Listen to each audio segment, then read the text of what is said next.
अस्सलाम वालेकुम दोस्तों, जद्दा एयरपोर्ट से एक खबर सामने आई है कि वहां पे पहली मर्तबा एक ऐसे मुल्क के अफराद को पकड़ा गया है जो सऊदी अरब में अमूमन शरीफ समझे जाते हैं, अमन वाले समझे जाती हैं, जिनके खिलाफ इतनी सख्त कार्रवाई कभी होती ही नहीं है, लेकिन अब कर दी गई है।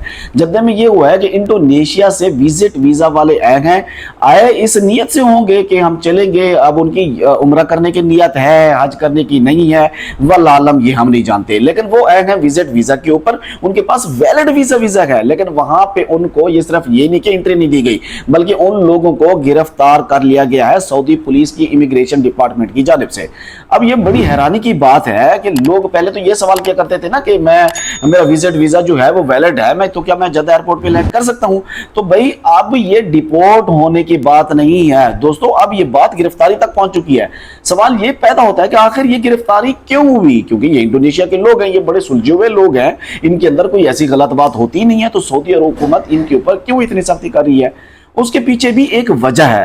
तो वजह कुछ ये है कि जब जद्दा एयरपोर्ट के ऊपर गिरफ्तार किया गया एक दो नहीं बल्कि 30 इंडोनेशियन लोगों को, तो फिर इनके कॉन्सुलेट जनरल जद्दा से इंडोनेशिया के जो हैं उन्होंने बताया कि ये 30 लोग गिरफ्तार किए जा चुके हैं और अब इनको जुर्माने और ट्रायल की सजा भुगतना पड़ेगी। ये सख्ती इसलिए हुई क्योंकि इमिग्रेशन ने ये पहला मौका नहीं है, बल्कि इससे कुछ ही दिन कबल इंडोनेशिया के कौंसल जनरल को बता दिया था कि हमने जद्दा एयरपोर्ट से तकरीबन 50 लोगों को डिपोर्ट किया है, जो कि सीजनल वर्क वीजा लेके आए थे। ये सीजनल वर्क वीजा कौन सा होता है? ये शॉर्ट टर्म्स वीजा होता है, कुछ हफ्तों के लिए होता है, कुछ दिनों के लिए होता है, कुछ महीनों के लिए हो सकता है। तो ये वीजा ये लेके आए थे जद्दा। जो इमिग्रेशन वाले हैं ना, उनको पता है कि ये किस लिए आए हैं, क्योंकि काम करें या ना करें ये हज करना इनका मकसद होता है और अखराजात बचाना मकसद होता है। ये जब इन 50 बंदों को वहीं से डिपोर्ट कर दिया गया, एक को भी सऊदी अरब में नहीं आने दिया गया, क्योंकि जितने रास्ते भी इनको नजर आते हैं ना कि शायद इसके ऊपर जाके कोई इलीगल हज करेगा,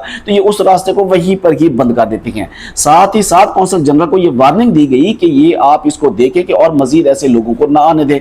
इसके बाद क्या हुआ कि विजिट वीजा वाले ये 30 लोग एक ही फ्लाइट के अंदर जब आए, तो अब इमिग्रेशन ने कहा कि डिपोर्ट नहीं करेंगे बल्कि जेल में डालेंगे और ट्रायल होगा, क्योंकि हमारी पहली वार्निंग को सीरियस नहीं लिया गया, लिहाजा अब हम वार्निंग नहीं देंगे और एक्शन होगा।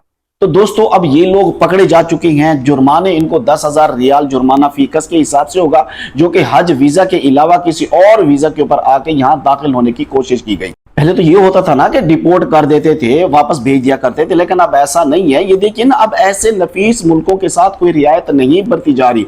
तो जरा सोचिए वो ममालिक जो थोड़े से बदनाम है ऐसे मामलात में, तो उनके साथ क्या किया जाएगा। तो उन ममालिक के लोग जरा एहतियात करें, इस तरह से गैर कानूनी इल्लीगल हज करने से गुरेज करें। दुआ करता हूँ अल्लाह तबारक व तआला तमाम परदेशियों को अपनी हिफ्ज़ व अमान में रखे। मुझे दीजिए इजाजत, अल्लाह हाफिज।